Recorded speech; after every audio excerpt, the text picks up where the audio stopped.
Lavastus Armuleivasööja räägib ühe perekonnaloo.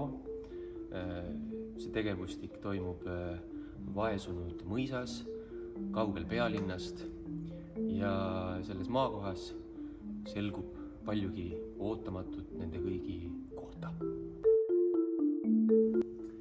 Lavastusprotsess on läinud kenasti, on olnud väga huvitav periood uurimaks seda vanaaegset näidendit ja oleme leidnud palju paralleele oma kaasajaga ja tundub, et me kõik praegu oleme sellises esikaootuses.